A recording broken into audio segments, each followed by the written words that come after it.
Welcome back to Celebrity Radio. It's Alex Belfield talking to some of the world's biggest stars, some of my favourite people, and the people who entertain me. And Jeff Wayne's War of the Worlds, well, there's no question. It's been filling arenas and theatres for many, many years, and it's back with a final tour starting in Sheffield on November 27th, and he joins us on the phone now. How are you? I'm well, Alex. Nice to speak with you again. Yeah, so nice to talk to you. And this show keeps running and running and running until now, and you're going to stop it. Why? Why can't it come back again? Well, it's not that it couldn't. We've been touring, not just in the UK, but as far away as Australia, New Zealand, around Europe, and other countries for 8.5 years now. And in early 2015, or maybe just after that, we're actually going to be able to announce our next direction for the War of the Worlds. So something that has come up after several years of chatting and working through the ideas with the people I'm going to be involved with. It's all been signed and sealed, and it's going to happen. At this moment, I can't tell you the detail of it, but I've got mixed emotions as well, because the arena tours, I've had the privilege of conducting my own work and producing a show that's had a remarkable acceptance by audiences around the world. The new direction doesn't involve me in that way, but it's just a sort of a new way of presenting it, and I'm very excited on that level. You're teasing me, Jeff, and you know I don't like that. Oh, sorry, Alex. This show is so spectacular and brilliant. Let me ask you an obvious question, but a good one. What is it like as its creator to stand amongst 9,000 other people and watch it to be performed over 2.5 hours and knock 'em dead by the end? Well, it is very exciting. I guess for anybody who performs live, it's the ultimate sort of buzz, because it's an immediate connect. You know where you stand with your audiences. And as the composer and producer of the original recording and the creative producer of the shows, which have just kept growing, every time we go out, we add new things. It's been like a living work to me. It's a truly wonderful and satisfying experience. And when you say 9,000, in fact, when we play the O2, it's upwards of 20,000. Right. So it's cavernous, the O2, and when you're on the stage and you look out, I can't even see where the end of it is. It's I gauge it by the reaction. So it's a thrilling experience, and the collaboration with what for our show is up to about 120 people, between those of us who are performing and everybody else who makes the show happen. Do you wonder why this show has, for some reason, touched the public? Because I sit in theatres reviewing shows week in and week out, and most of them are empty. Well, that's interesting to hear. I'd like to think that from the original double album, I was able to connect with the music and the feelings that I had for what is a most incredible story, written by H.G. Wells in 1897. He had things to say that were both imaginative, fantastic, but the heart of the key themes are very much even as relevant, if not more, in today's world than the world he lived in, which the subjects are about invasion, about one's faith, and where you stand on these issues. And in his own way, he was using the Martians as an invading force, which they were in his story, but the parallel was we were in Victorian times at the height of the expanding empire, and taking over another land wasn't necessarily something he agreed with. And so here we are in 2014, and we see the world in the greatest turmoil perhaps that we've had in many a year. When you look at what's going on with ISIS and around the world, it is scary and terrifying. And I think that's one of the reasons this story resonates. Is the big question is, are we going to eat ourselves alive? And I'm not sure what that answer is. It's a good point. And what, again, in terms of currently going on in the world, which you know, everybody knows, is the Ebola virus. Well, that's how the Martians died. It wasn't their superior brains, their incredible machinery or weaponry. It was the fact they didn't realize that on Earth there was invisible bacteria. And here we are today, and that's what Ebola is all about, fighting a bacteria, a virus. And it's extraordinary how H.G. Wells had in his mind the ability to create a fascinating story, but one that had home truths about it. Is heat rays, which is one of his main weapons. is just laser technology. The black dust is chemical warfare. So it's fantasy, but it's also very much real. And in the music, these were things that sort of reached me, and I hope that I have reflected that in the way the compositions and the production came out. And now on stage, and in the productions that we do, they all come to life in one form or another. And I think overall, it's just been reaching people in a way that I could never imagine when I first sat down to start composing it.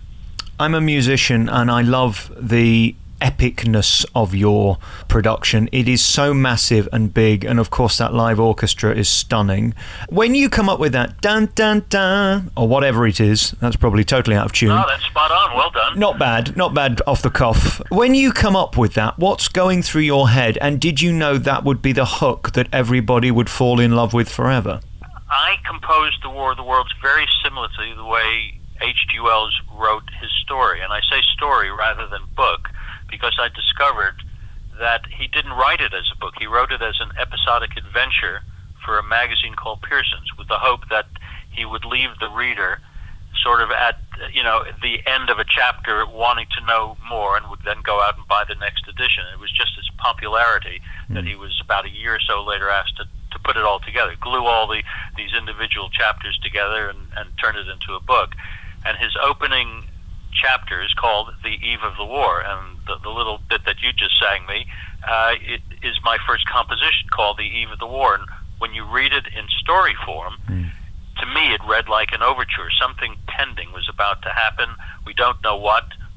We know it's dark. We know it's suggesting something dramatic is going to happen, and that's what I tried to do with the entire composition. So The Eve of the War to me was my overture, and those opening notes, like pretty much everything I've composed in my career, I do at a keyboard, be it a real piano or an electronic keyboard or whatever, but all my orchestrations, I've always done away from any instrument. So I knew that what I wanted was to turn the melody that you sang into something that had impact. The second you hear it, hopefully it grabs you and sucks you in.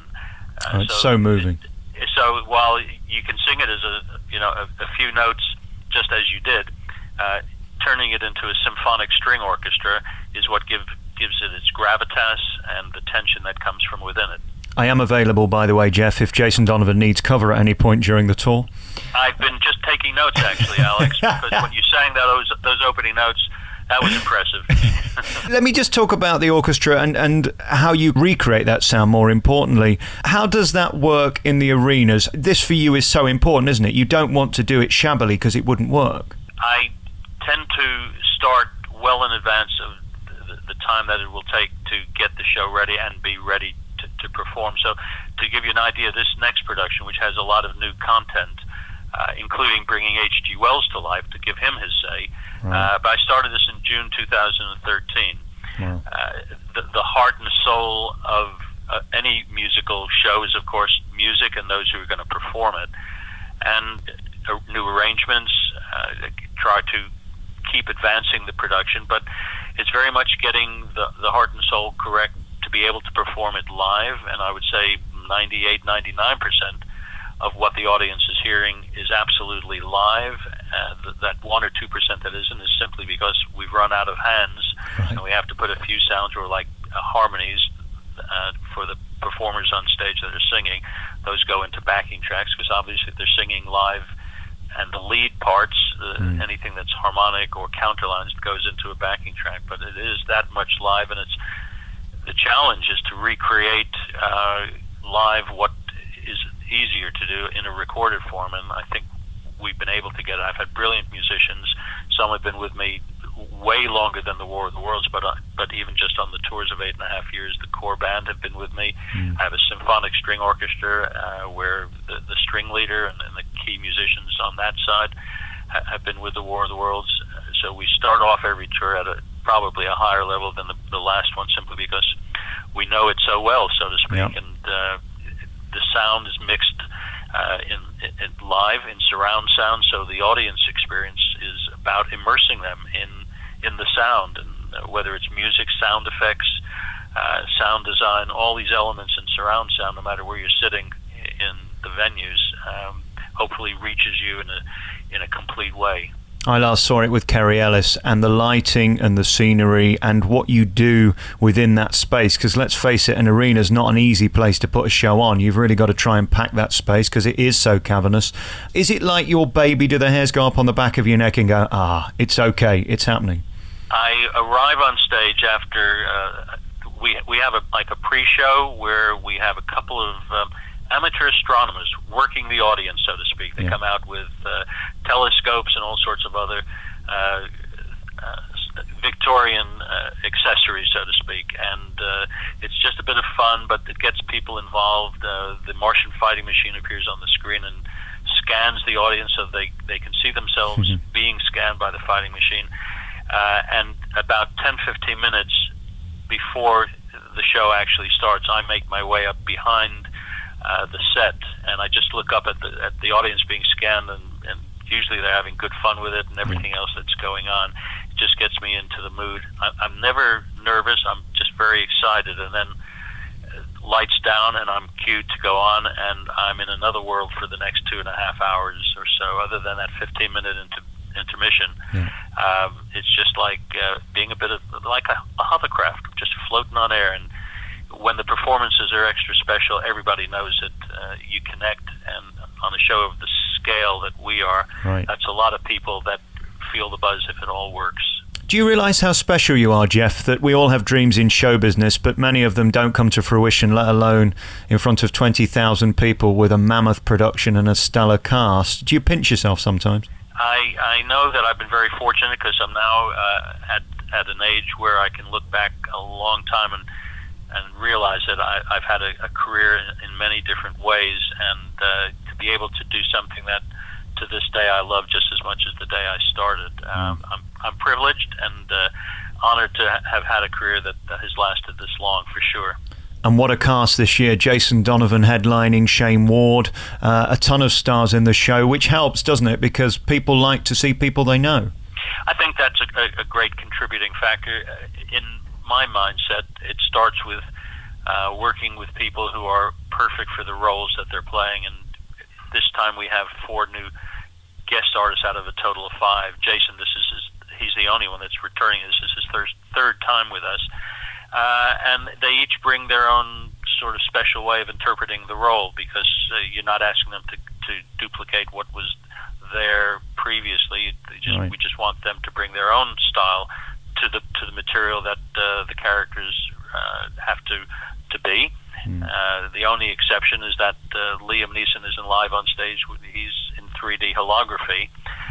But we've even advanced that technology to have him full body on stage. So if you saw the production with Kerry, then you would have seen Liam in full body in 3D. Even this technology has been advanced further on this next production. Oh, it's insanely brilliant, isn't it, what they can do?